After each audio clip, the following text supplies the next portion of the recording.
Ray, what do you want to do tonight? The same thing we do every night, Pinky. Try to take over the world. All right, yo, let's get into it. Try to take over the world. Reaching freedom. Try to take over the world. And greatest chaplain in the world, Mr. Try Lance to O'Neill. take over the world.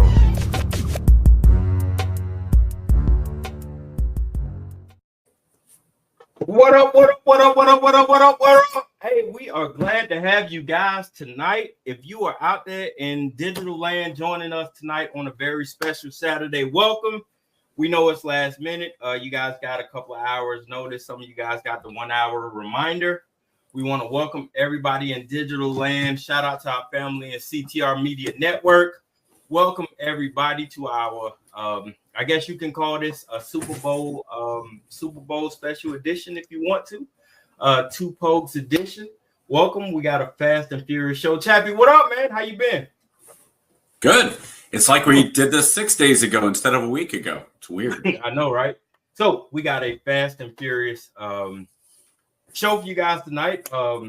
And it seems like not fast enough, man, with everything that's going on, man. This administration seems to be putting out information. Well, some people call it information. Other people, I guess, call it chaos at a neck-breaking speed.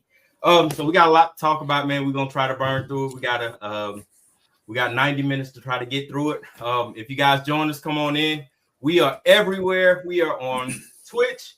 We are on Roku. We are on Facebook. We are on YouTube. God Almighty, we are on platforms all over the world. We are everywhere and nowhere at the same time. All right, let's see if we can jump into it. We got things. We got things. We got things. We got things. Chappie, we got 5 topics lined up to talk about today.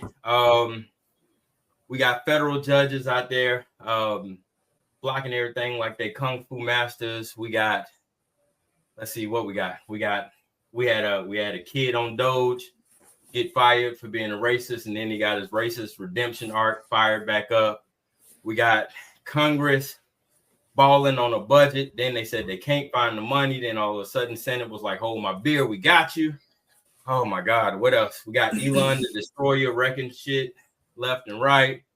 God Almighty, we got Trump trying to buy Gaza and redevelop it for his son-in-law, man. And that was just Tuesday. God Almighty, I don't know. Man, this administration, this is like the multiverse for madness. I don't think Marvel could have wrote a better script. Man, dealer's choice, Chappie. I am gonna ride the wave. I guess to the victor goes the spoils. Wherever you want to start, we got graphics for the budget to put up. I got to get everything set up. I got chaos at the house. Go ahead, Chappie. Wherever you want to start, I'm gonna ride the wave, and I'm gonna fill in the graphics as you talk, and we're gonna ride it and keep it going, brother. All right, so we'll do Gaza first, and here's why. So there's 2 different theories about how Dave Ramsey and different financial planners say to deal with things. You either deal with the biggest thing and get it done first with the low interest, or the smallest and kind of knock them out. Well, in this case, I think the rebuilding Gaza is the smallest one. It's the easiest one because Trump coming out, before Trump came out, Gaza, we've all seen the pictures of Gaza. Gaza was basically leveled by Israel because of the actions of Hamas on October 17th. Now, a year and a half ago. So Trump comes out and says, "Oh, we're going to," and nobody wanted to do anything. Nobody wanted to take Palestinians, Egypt, Jordan, the different Saudi, none of them want to take anything. So I don't know if this was the intent, but I kind of we got to say that Palestinians wanted to take Palestine because they've always wanted they just wanted to go home. That's always kind of been their thing. They always just kind of wanted to just be left alone. So we got to put that caveat in. But if you want to go historically on the caveat, Jordan was originally supposed to be a Palestinian state. So there's that piece of history too. But we're not talking about Jordan. We're talking about like literally now. That's all. Yeah, Okay, I mean, but we can go all the way back to the sands of time and say, well, yeah, Persia and China, yeah, everybody wanted to peak, but like right now, as what we can talk about in our lifetime, they just want to go home. Like okay, there's very nuanced here. Palestinians that have lived in Gaza want to go back to Gaza. Right. Okay, because there are plenty of Palestinians that are not from Gaza and don't live in Gaza. Right. Area. Okay. So, but this whole thing of rebuilding, Trump goes in and says, okay, well, why don't we rebuild it? And what happened since then is both Egypt and Jordan have jumped in and said, whoa, why don't we do it? Why don't you let the Middle East do it? Let the Arab countries do it. So I think it is actually a situation where Trump said, well, let me put my nose in there. And then they're going to come back and say, no, we'll do it. And it's very similar to what happened with some of the tariffs with, I think he's using it to get his way by saying, hey, the United States will come in, we'll take over Gaza, we'll rebuild it, and we'll make sure Hamas isn't there. I think you then had the Middle Eastern countries who should have stepped up to begin with and don't want to step up in a lot of ways. Now they're going, oh, wait a minute. Yeah, let's do that. Now, you could say, is it 4D chess by Trump, or is it Trump just going, hey, I know how to poke these guys to get them to do what I want? And I kind of think that's what it is. I think Trump is a little bit more savvy than people give him credit for. I don't think he's the super mastermind that some people in MAGA land think he is. The 4D chess thing, I don't think it's that. I think he understands the reactionary nature of especially the Middle East. You say, hey, I'm going to do this in Israel, and the Middle East says, no, you won't.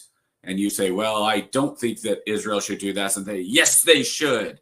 So, it's kind of like what's going on with these hostages, right? The funny thing for years is Gaza and the Middle East has said Israel and the Jews treat Arabs like they're not worth as much as a Jew. But then it's like, okay, you have these hostages, and they've done this not just this recent time, but this has historically been the Hamas will go in and let's say they'll kidnap a soldier or two or three, and then they'll turn around and give and say, well, we want these 1,000 prisoners to give you back these 4 soldiers. So you're devaluing your own people by making these deals anyway. And you see this going on right now with these hostages where Israel's getting these hostages that have been held now for 18 months. One guy, that they just showed, totally emaciated. They're trading him for, what is it, like 150 prisoners or something.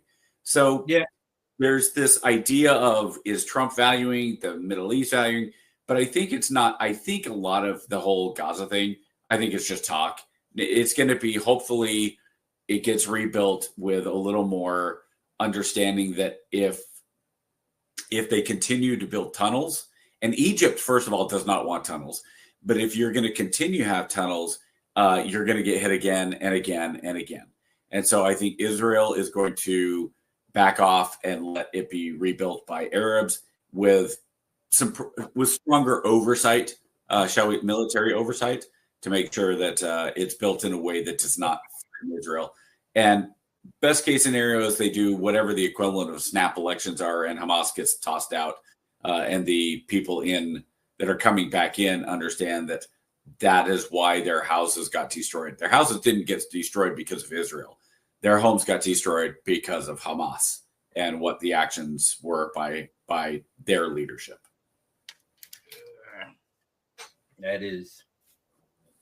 That's a way. There's people who will look at it differently, but sure. I hope for the sake of everything, it works out that way.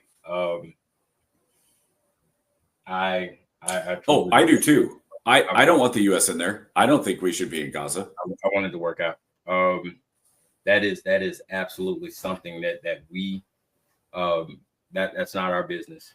That is not our business. That's not something that we should be sticking our nose in. I am deeply troubled and concerned. And again, like my granddaddy, he had this saying, If it walk like a duck, if it quack like a duck, it's probably a platypus. And that was just a way of saying it. You see things for what they are, but then you have to read behind the lines and see what they really are. It's no secret that Trump is who he is, right? We can sit back and we can hope for the best, but at the end of the day, Trump at his core is an opportunistic businessman, right? And real estate development is what he is. And we can bullshit all day long, but when you got a son-in-law who is adept at real estate development, and he's done it before, taking advantage of the subsidies and the proxies to power, and he's made it clear that, hey, that's pristine developmental area. I don't want us involved because whether he gets involved or not, it's not a good look. And you can sit back and say whatever, it's not a good look, right? Because I can guarantee you, if we change the name from Jared Kushner to Hunter Biden, you'd be jumping up and down on the couch screaming collusion. You know what I'm saying? Well, and I don't want it. I don't want the U.S. involved. No. That's what I'm saying. I'm not saying you, but I'm saying as conservatives, if we change the name from Jared Kushner and Donald Trump to Hunter Biden and Joe Biden, sure, you'd be jumping up and down on the couch screaming, "Oh, this is illegal." He's ushering contracts to his family.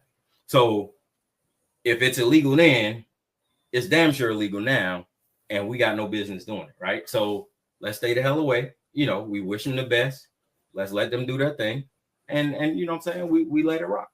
That's all I'm saying. So KJ, let me ask you this: how much do you and I'm trying to phrase this in a way, because you're not on the left. You're an independent, but you definitely are. You're pushed away by MAGA. Let's put it like that. I'm pushed away by MAGA, and I think the Democrats are cuckolds. So yeah. So I am this. But how much? Right. And so my question is, I know what the average Democrat or leftist, especially those that are political, they automatically, it's a knee-jerk reaction of Trump proposes this, therefore it's wrong and we must oppose it, which I think will be our next subject of especially what's going on with the Treasury Department. But with this whole thing of, let's say, the development, how much time do you worry about? And I know it's like you're not sitting there going, "Oh, what's going on with Don Jr. or whoever." How much do we worry about Trump with he said something, so it's definitely going to happen, versus he says stuff all the time and most of it doesn't happen? Like I like the Trump thing, and even the White House, even his staff kind of went, "Wait, what? We're going into Gaza? We're developing Gaza? Gaza's beachfront property? What?" So I'm not really, stuff like that I'm not overly concerned with, because that Trump can also, shall we say, get caught up in his train of thoughts, which does not always match with what is going on in the world. I don't know. But see that's where I think a lot of people get caught up in the wash, right? And you get blinders, right? Let people on the left and right get blinders, right? And I'll give you a prime example, right? And I always harp on this Project 2025, right? Because that's the great boogeyman, right? For the whole election, for the 2025 and DEI, right? So that was the whole election, right? The whole election, we said, hey, you had people on the left saying, hey, Project 2025 is happening. You should be very afraid this is going to happen, right? Everybody on the left was saying this is real, this is going to happen, right? And everybody on the right said, oh no, Trump said, I have nothing to do with 2025. I don't know nothing about 2025. I don't have anything to do with it. I don't know nothing about it, right? And then Trump gets elected, and lo and fucking behold, everybody in his cabinet are the authors and publishers of Project 2025. And then we say, oh, well, Trump had nothing to do with 2025, which he doesn't. But everybody in his damn cabinet are the publishers and authors of 2025. So in a way, Trump has plausible deniability, right?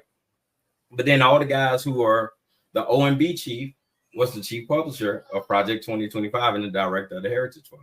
Stephen Miller was a chief contributor of Project 2025. And then when you start looking at the executive orders and you start mirroring it, it looks a lot like Project 2025. And I'm not saying this, but and you know, I get it. You know, you're as a conservative, you're sitting back and saying, no, not really. But as an independent looking at them and hating both parties equally, I can sit back and say, hey, man, you know, if you line that stuff up, it checks out. And it does. And it does. But as a conservative, and we talked about this last week or the week before, I say, cool, but you agree with a lot of stuff in Project 2025. Well, so it's whether I agree with it or not, the stuff that have been first and foremost were things that Trump said, I'm going to do these things. None of them were a surprise. And B, there are things that conservatives have been talking about doing now for a decade. So none of it. And again, I will readily admit, I didn't read the 1,000 pages of Project 25. I saw people on the left say, here's the scary things. And I saw people on the right say, yeah, but not really. Here's what is actually in it. So there's a lot of stuff that, think tank ideas. Absolutely. So yeah. I don't know. I'm not overly concerned because again, you and I have talked about this. I don't think anybody wants, and you can say I'm wrong, but I don't think anybody wants to go to post-Reconstruction Gilded Age, from the Gilded Age to post-Reconstruction of the United States. I think the intent right now is, especially with what's going on this week, is Doge is coming out and saying, holy crap, we've been looking at this now. I saw a counter and the numbers are pretty amazing of what's been found so far. And we need to get a hold of this budgetary stuff because the money that we're spending is just insane. And I don't know if you have the spreadsheet up. I need to look at it on my side on my glasses because I will not be able to see. So I sent KJ a spreadsheet, and this is from X. Now it's from Doge and Elon Musk, but I think the numbers are pretty spot on because they're pretty straightforward as far as this column. So what he did was they broke down fiscal year 2029 outlays, the money that they spend, and then they compared it to what, because of inflation, obviously money is different. The 2029, what the cost in 2024 would be, and then the 24 outlays. And so what's the increase in that? What's the real increase versus just, because you can go from $1 trillion to $1.1 trillion in 5 years. That actually might be a zero increase because of how the inflation has gone. And some of them are a little bit surprising for certain reasons. Like I look at Social Security and it's gone up $70 billion in change, and it's the far right column. The change in income in Social Security, $70 billion is up 5%. Okay, people are getting older. There's probably 5% more of the population. That's not a surprise. Medicare only going up 0.8%. That was a bit of a surprise for me. Mm-hmm. The Defense Department going down $42 billion. Not a surprise considering, the Biden administration cut quite a bit of money from the defense. Veterans Affairs went up $64 billion. Again, more vets, especially people being told as vets, hey, go use your VA. You have the benefits. That's been a big push in the last 5 years. Income security and others actually went down. So the investments went down. Education, I was surprised by that one. Education went up $125 billion or 69.4%. Education, training, and social services. Now, I don't think that means education is in the schools because when you're looking at the numbers, it's actually it's $135 billion. So maybe that is, but I'd be curious what made that go up 70%. Infrastructure, they spent 7.3% more. Other domestic discretionary, almost 15% went up. International affairs went up 2.6%. Net interest. I want to talk about the bottom right corner. Net interest on the debt went up to. It went from $376 billion, which is 0.376 trillion, to 501 billion, which is a 381 billion increase in real dollars. That is awesome. 76%. Yes. Okay. So that's the one that concerns me more than anything else. And you and I have talked about this a lot in terms of the whole point of us doing this podcast isn't just to bitch and moan and complain what Trump is doing wrong or Trump's doing right or Biden's doing right. It's what are the common sense fixes to this? I don't think you're ready to hear the real answer to that one, though, buddy. That one you're going to be upset about. Why am I going to be upset? You're not going to like the answer to that one. Go back and look at what's the cause of that one.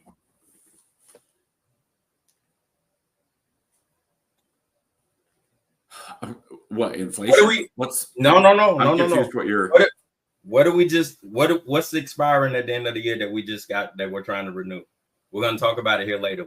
It expires in April that we got to renew. That we're trying to terminate. What? Tax cuts. Oh. So you think that, so you're saying the interest from fiscal year 2019 went up by 76% because of tax cuts that the Biden administration kept or got rid of? Well, keep in mind, we lost a lot of money from the pandemic. We lost a lot of revenue from the pandemic. Oh, sure. And then you couple this is interest on the deficit. Right. We weren't getting any money because we had tax cuts. We weren't getting any money anyway from the tax cuts. Then you couple that with the money that we lost from the pandemic. It's a double whammy. We just kind of got hit in the gut. We'll bounce back. Agreed. Agreed. But here's the problem. We've also spent more.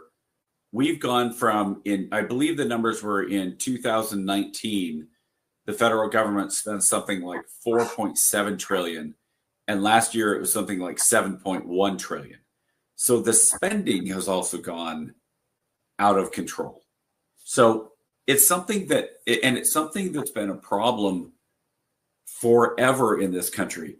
Anytime you make an increase in taxes or payments, even if it's a temporary, we had this disaster happen, so we're going to raise the taxes by a penny on all our citizens to pay for the French and American War, right? We're going to increase by 1 penny. But that never goes away. And that's always been the case. So when you start looking at the federal spending and the money, I don't have a problem when I see what like USAID was spending money on, and you hear stuff like, well, this is going to hurt this is going to hurt that. Yeah, this is what hurts. When you have a federal deficit that is out of control, you see it wherever. It happened with Greece 20 years ago. Yep. Greece was spending left and right, and they had to say, all right, austerity came along and said, we have to really reduce the payments to people. Now, to me, and you and I talked about this, there's no way it will happen because we both believe that there would be another assassination attempt. Yes. And it would be that I would like to see Trump. Now, you could do one of two things.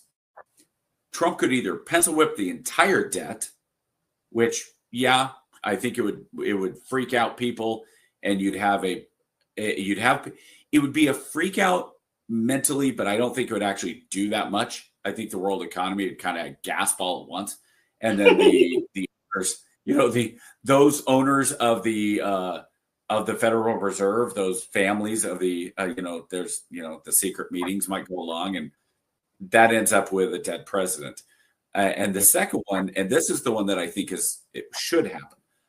I think that Trump should just unilaterally refinance what we pay to the Fed. The Fed is where all the debt is, right? It all goes through the Federal Reserve. Yes. And we're at what, $34 trillion. We are paying on average somewhere around 2.2 to 2.5% rate, which is, when you think about it, not bad. If you had a mortgage that was at 2.2%, you'd be more than happy to take that. Yep. But when you have a $34 trillion deficit that's getting bigger every year because of your trade deficits, et cetera, well, that makes it pretty much unsustainable. And it's going to be unsustainable when our GDP, the debt is more than the GDP, the entire GDP here in about 20 to 30 years. So my proposal is this. Trump should come in and basically say, all right, we are going to unilaterally reduce the interest rate that the United States pays to the Fed to 0.1%. Now, 0.1%, you think, well, gosh, that's not very much. But on 34 trillion, that is still $340 billion annually. Yes. For not doing anything else at this point. The Fed would be getting an automatic 340.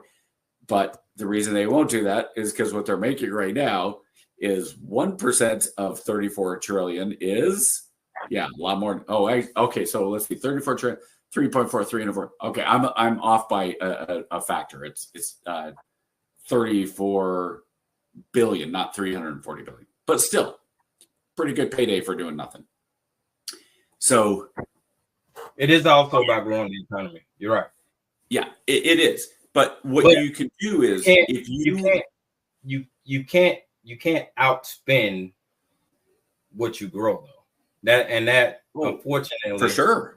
Yeah, unfortunately, 45 spent a lot more than he grew, but then 46 grew a lot more than he spent. And then right now, 47 is on pace to spend a shit ton more than he's projected to grow now. But like you just said, that was COVID spending too, though. Right. So but I'm saying, but again, so it's kind of like saying Joe Biden's administration added all those new jobs. Well, but that's what I'm saying. Yeah, if all of it was really. Rebound, that's what I'm saying. So 46 didn't spend as much, but then again, he couldn't spend as much because nobody was outside. But I think I'm pretty sure 46 actually did spend more, but in part because, again, once you start saying we're gonna have these outlays, and you're gonna say you're gonna extend say unemployment insurance out to 6 months instead of the 20 weeks it was or whatever it was, things like that go on and they just stay. But if you were to with the federal deficit, with the Federal Reserve, what I would love Trump to do this. Again, unilaterally change the APR to 0.1%. And if the Fed says no, say, okay, well, we're not going to pay anything then. And if you don't allow an audit of the Fed, you need a 5-year, because it takes forever to do an audit, right? So you have to go back, let's say in 90 days, 5-year. And you're not going to get into everything, but you can get pretty good broad strokes of auditing the Fed in 90 days. And for every month that the Fed says no, we're not going to allow an audit, Trump says, all right, we're going to write off $1 trillion of debt. Just write it off. We're not going to pay you. We're going to go from 34 to 33, you to 32. And so, the Fed, you have to question the Fed in terms of there's no transparency. It's a private institution. It's not even, we call it the Fed. It's a privately owned institution. It is not a federal bank. And that's why when you have stuff like, oh, you can't fire the head of the Fed. Well, yeah, because the federal government doesn't actually own the bank. So I've got to think that there's smarter people than me when it comes to economics that could come in and say, well, this is what we could do in terms of changing the Fed to a federal bank and actually having a federal bank. I know Hamilton, had some pretty strong thoughts on whether there should be a federal bank or not. and I believe he was for a federal bank. So, and I'm not saying Hamilton was right on everything or whatever, but at the same time, something's got to be done because we're at a point in this country where we are going to have austerity. And I've said for a long time, austerity is where the Civil War is going to be. And I think you already start to see it. When you see the freak out, not by the public is not really freaking out that much. You have a little bit of protesting, and I think it's AstroTurf protests more than anything about the money in the US and all that. But when you have the Dems freaking out as hard as they are, it makes me kind of suspicious. Like, you don't want to save money too? You know, if let's talk about that. Can we be honest? Can we be honest about that? Can we be honest about that?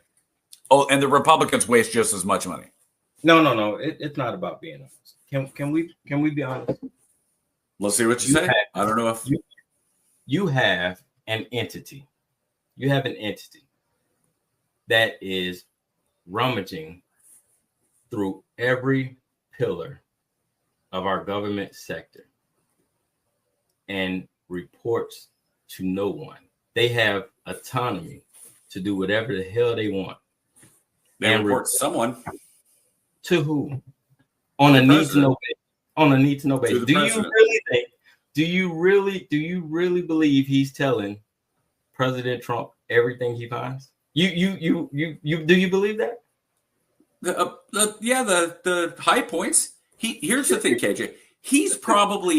Doge is probably being more forthcoming to President Trump than the FBI and CIA were during 45's presidency. Oh my God. Dude, you had Miley and Esper flat out lying to the president's face in Esper's book. They were lying. As they should. So the president's an idiot. Do you believe in a republic that is led by a constitution that the president You don't believe in the president. You don't believe the president. You do not believe in a republic. Do not get on here and lie to me. Do not get up here and lie to me to my face that you believe in a republic. With all the corruption that we are talking about right now, you are not going to sit here and tell me you believe in a republic. We have a private citizen that is rummaging. He does not. He told Congress to fuck off. He told Congress to fuck off. We have a president who basically told the judges, I do what the fuck I want, and you can't stop me. And not only did you not care, you cheered him on. Don't tell me shit about a republic. You don't care. Y'all don't care. Y'all don't care. Absolutely care. We said go chaos. We said hell yeah. Burn this bitch. On a lot of it, yeah. We don't care about republics. We don't. KJ, I care about the Constitution. He's not a fucking employee. Stop this shit, Liberty. He's not an employee. I care about the Constitution. And when you look, you and I talked about this.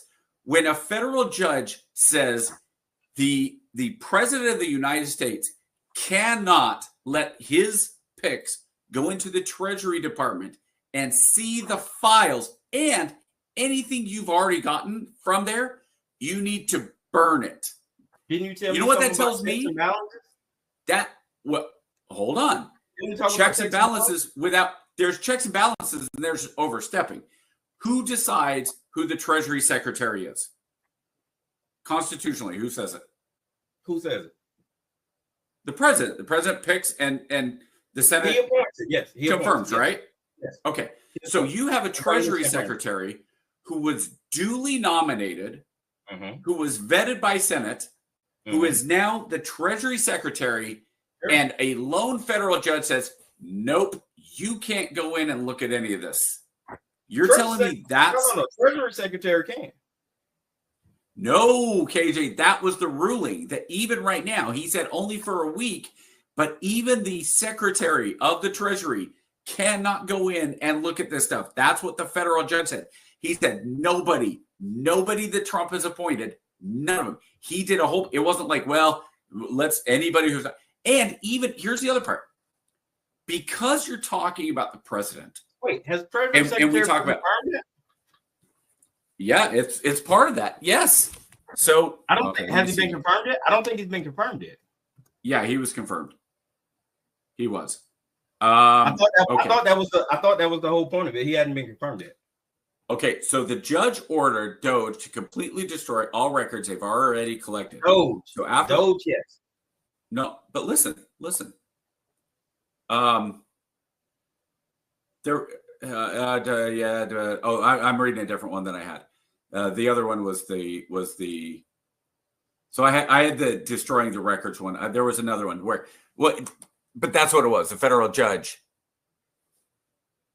No, the federal judge was absolutely right in telling those to get the fuck out. That's called checks and balances. That is the Republic doing its job.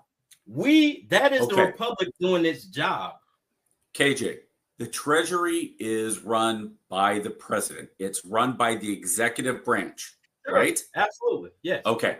So if the president says, you know what? I really like that KJ Bradley guy. Mm-hmm. I think KJ is super smart and I trust KJ. So what I'm going to do is I think KJ should come in and I want KJ to review the Treasury, what's been going on in the Treasury over the past 4 years. Mm-hmm. And KJ, you know what? KJ needs a clearance and he needs access. And the president says, okay, then give it to him. And they say, here's the form, Mr. President. You sign this and KJ will get access. Yep. What is unconstitutional about that? And the federal judge says, hold on, let me check and make sure that's legit. That's called checks and balances. That's the way it's set up. That's the way it's set up.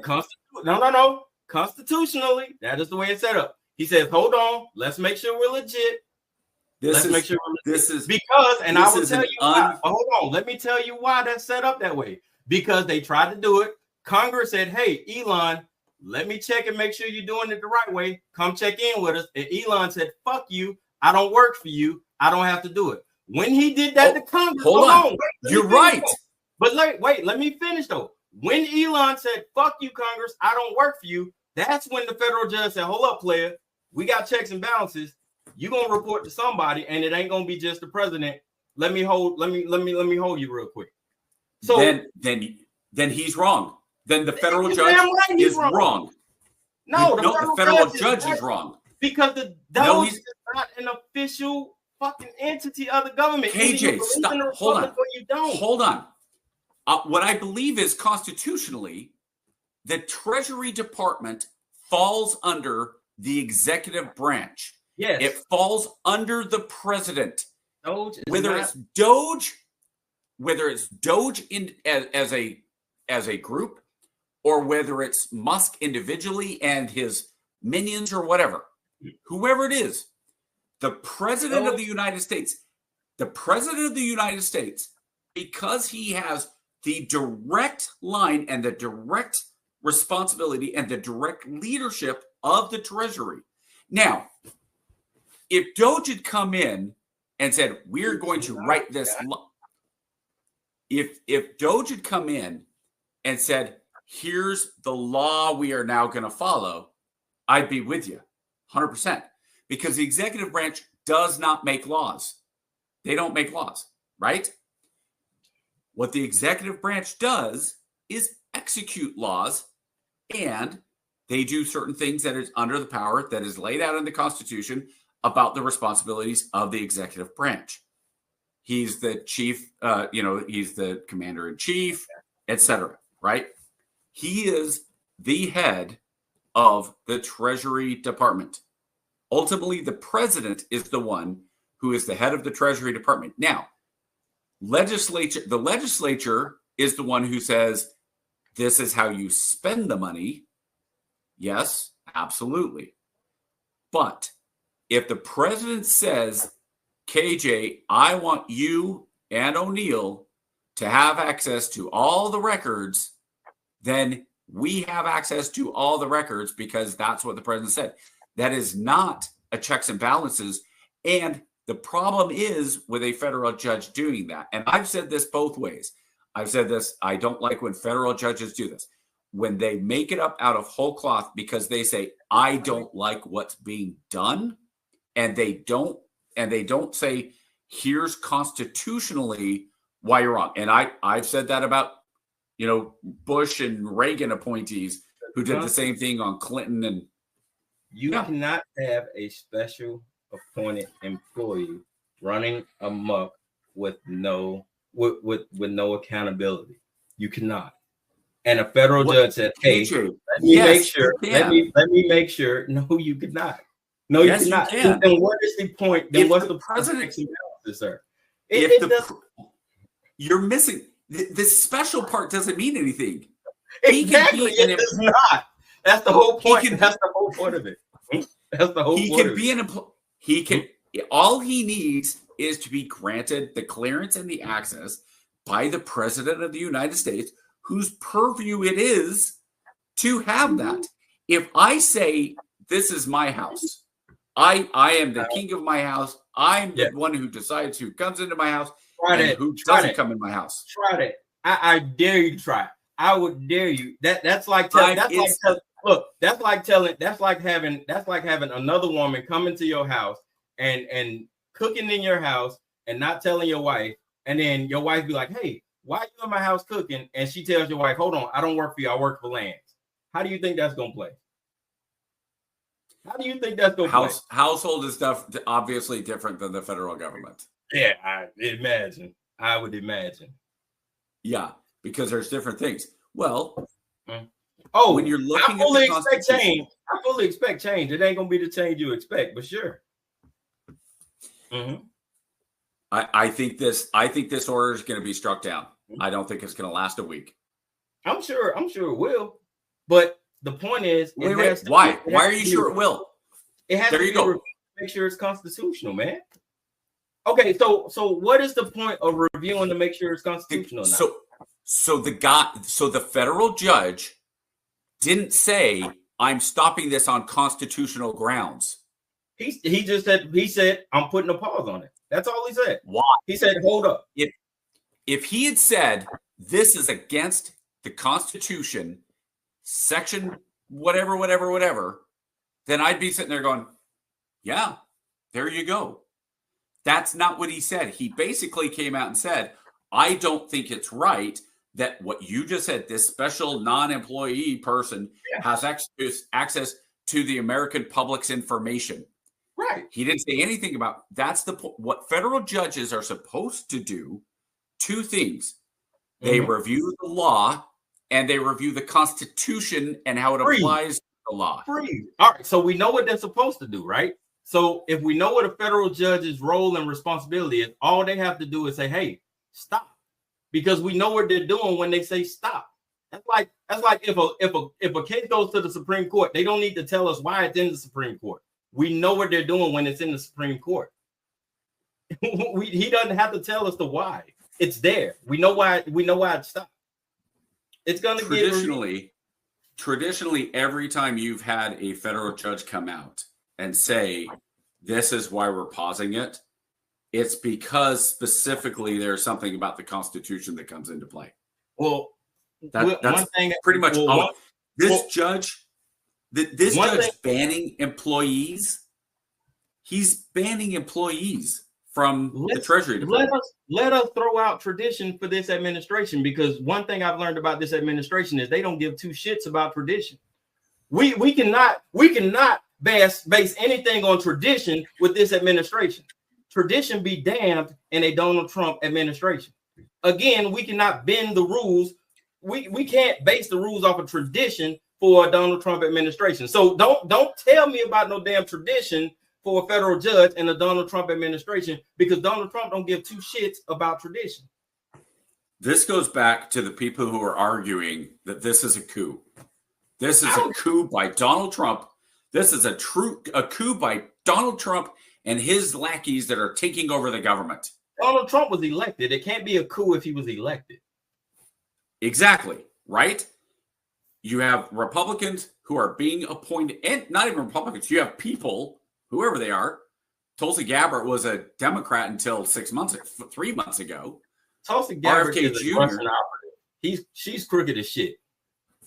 I don't give a fuck what you say. Tulsi Gabbard is the Russian operative. She's crooked as shit. And RFK Jr. is just dumb. See, now there's something that I have a problem with. One is I'm not going to say he's dumb. He is unqualified. No. But that's not the one. That's not the one I have. He's unqualified. That's not the one I have a problem with. That's not the one I have a problem with, because you just said two very different things. You said one is a statement of fact, and one is an opinion. Saying that RFK Jr. is dumb, okay. I'm pretty sure.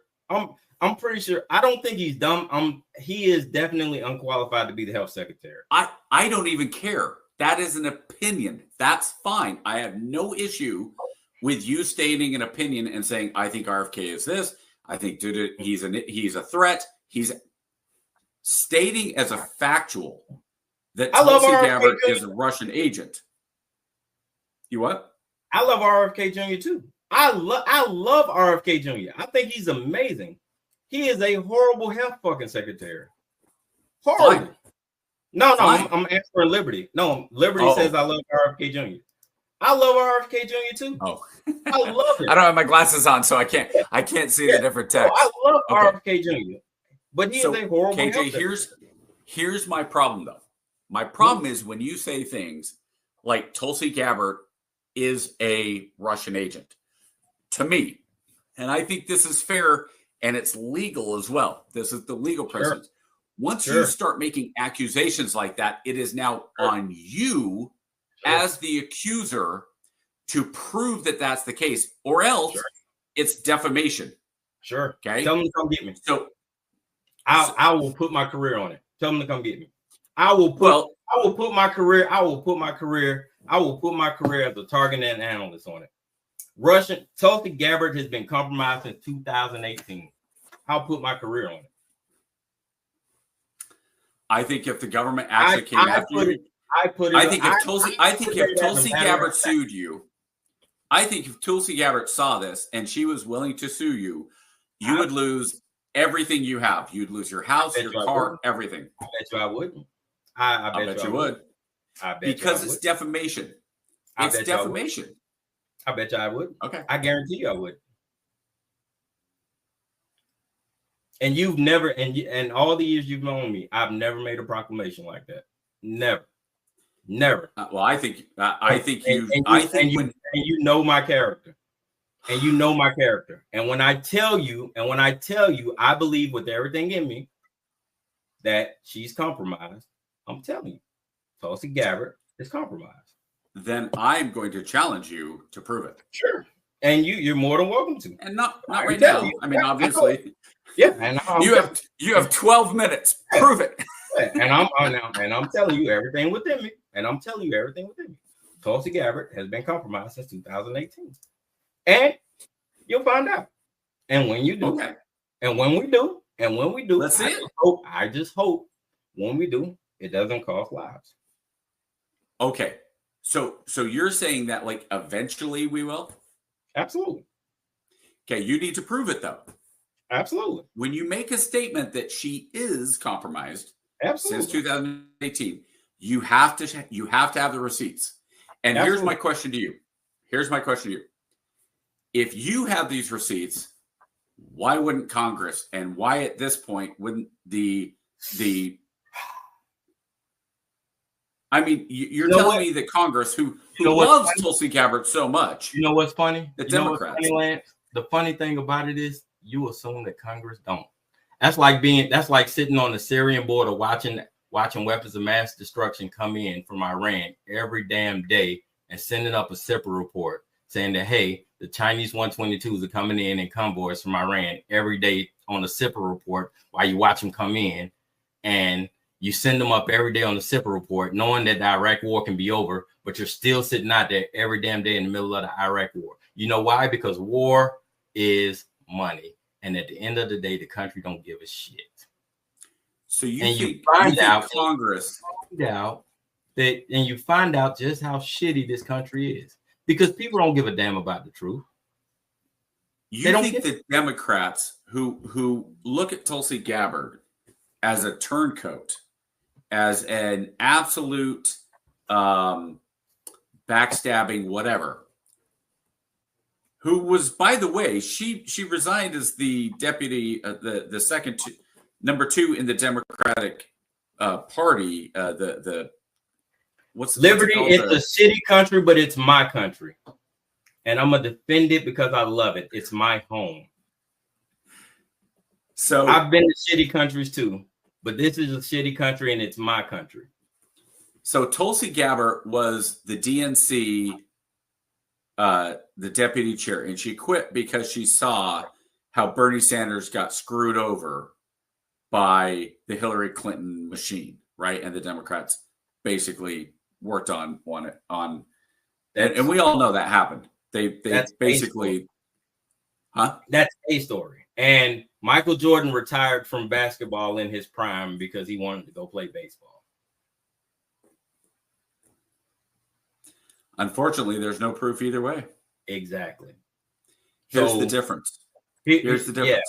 Yeah. The difference is Tulsi Gabbard has to be confirmed, right? She'll get confirmed. So don't construe this. Don't construe this. This is how this works, Lance. We know how this country works, right? You've been in the game for a very long time, right? You put this uniform on. You understand how this works, right? And for those of you guys that think I'm drinking, I'm not. It's a Reed's all natural ginger ale. Okay, I'm not drinking. I don't care what you're drinking. I know, but for people, you're an adult. Yeah. But what I'm saying, for people who think I'm impaired, I want them to know that I am of sound mind and body. So when I say that, are you getting that on? Are you getting that on Twitch or something? Yeah. So what I'm saying is, So what I'm saying, when people go back and they look at this, I want people to understand this country is not. You know, the red, white, and blue wrote the book on nefarious fucking deeds. Okay, we wrote the book on it. Okay, the Alphabet Agency has been known to do some nefarious shit a time or two. Okay, so sure, it happens. It's okay. And yes, we've had double agents. It's the name of the game. You know what I'm saying? It's okay. She'll do her thing. They'll trade intel. They've had eyes on her for a very long time. They'll let her do her thing. Eventually, she'll get found out, and we'll move on. It's happened.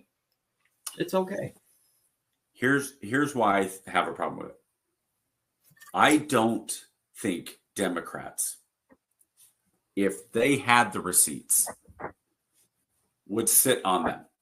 I think it would be on Drudge. I think it would be the New York Times headline would say Liberty. Every country's bad. If you believe that this country's fucking full of lollipops and gumdrops, then I'm sorry, my friend. If me telling you that this country's bad offends you, then fuck, bro. I'm sorry. This country's shit, and it's okay. I can call it shit and still love it. It's okay. All right. Sometimes I hate my life. Sometimes I hate my wife, but that doesn't mean I don't love her. It's okay, man. Yeah, so Liberty doubled down and he said that's what he agrees with. Yeah, it's okay, man. And KJ and KJ and I have said this a lot of times. It's kind of like what I think it was Benjamin Franklin who said, democracy is a horrible form of government. It just happens to be the best one we have. That's it. Yeah. Right. So this country, I wouldn't be as angry if I didn't love it. If I didn't love this country, I wouldn't be so upset about it. Yeah. I just don't think that Congress, Democrats, if they had the receipts like you're talking about, that they wouldn't be out and be blasted everywhere if she was compromised. I don't believe it. Because again, like, okay, so it's like what Democrats came out after she switched sides. Well, Republicans first went after her, and then Democrats did. That she went and met with Assad. Now, I've said this back even when Obama. I never understood this idea of well, why would Obama go and meet with these leaders? Oh no, there goes KJ. Why would he go meet with these different leaders? Well, I want the president. I want our leaders to be going and having these conversations with other countries, not necessarily striking deals that help other countries. I want our countries to be the lead. But if Obama goes and talks to If Obama got on the phone with Ayatollah, I'm okay with that. If Trump talks to Kim Jong-un, I'm okay with that. If Tulsi Gabbard is going and meeting with Assad to try to make things better somehow, I'm okay with that. Pelosi, I'm okay with that. If the whole point is to make the situation better for this country, I'm okay with that. There's a way to do it. What you don't do is you don't lie to your team. You don't cover up your meeting. You don't sneak away from your detail. You don't set it up, and then you don't sneak and double back. You don't do those things. If everything was on the up and up, you don't cover your tracks. And then you certainly don't double back and go do it again. So if all of that's there, then that needs to be put into why wouldn't you, if you're a Democrat right now? But it's been reported though, Lance. All of this has been reported. If you're a sitting senator as a Democrat during Tulsi Gabbard's DNI confirmation, you're not going to put it up there and say, this is what happened. We have the reports. Did you not watch None of them did. Confirmation they did. They absolutely did. Okay. They absolutely did. I didn't watch it. Watch the confirmation. They absolutely did. All of this is reported. I'm going to have to go look it up then. Yeah. None of this is a secret. All of this is reported. But what I'm telling you is at the end of the day, they know it. It's okay. Because at the end, wait a minute. Are you saying everybody in Congress is compromised? Shit, yeah. Now I told you what was the famous quote about they should start wearing NASCAR jackets so you can know who's sponsoring them? Oh yeah. that wasn't that a Saturday Night Live bit? Okay, speaking of which, we need to finish on this. If you have not seen it, KJ, I think, can drop the link. But you need to go watch Eddie Murphy from like season 11 of Saturday Night Live. KJ will drop the link. If you have not seen this and you're younger, it's Eddie Murphy going undercover as a white man in New York. And it is probably the greatest satire that Saturday Night Live has ever done. One of the greatest Eddie Murphy skits. I don't know if he thought it up or what, because apparently it was a play on, there was a white guy who did the same thing in blackface and went into the community in like 1960.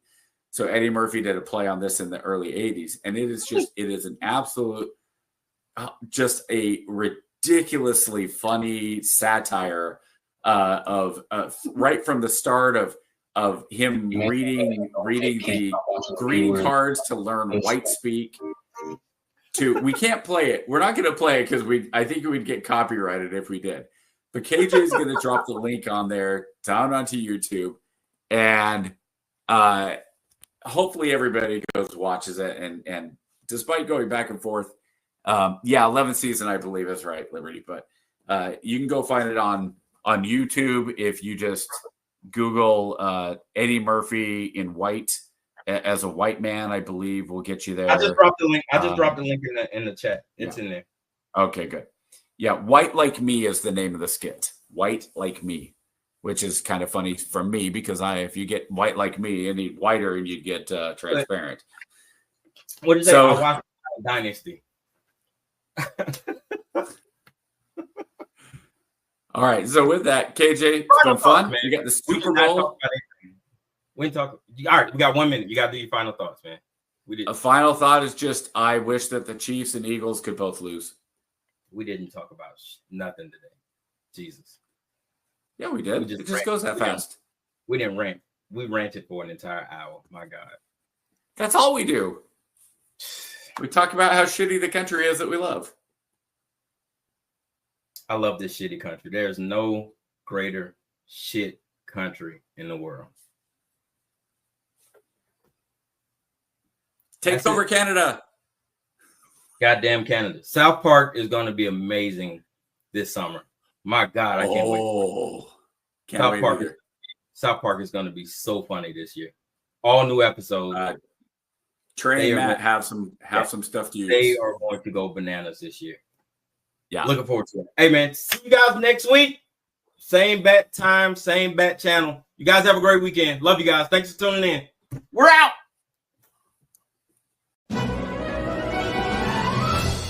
Chief Ray, what do you want to do tonight? The same thing we do every night, Pinky. Try to take over the world. All right, yo, let's get into it. Try to take over the world. Speech and freedom Try of to conscience. take over the world. And greatest chaplain in the world, Mr. Try Lance to O'Neill. take over the world.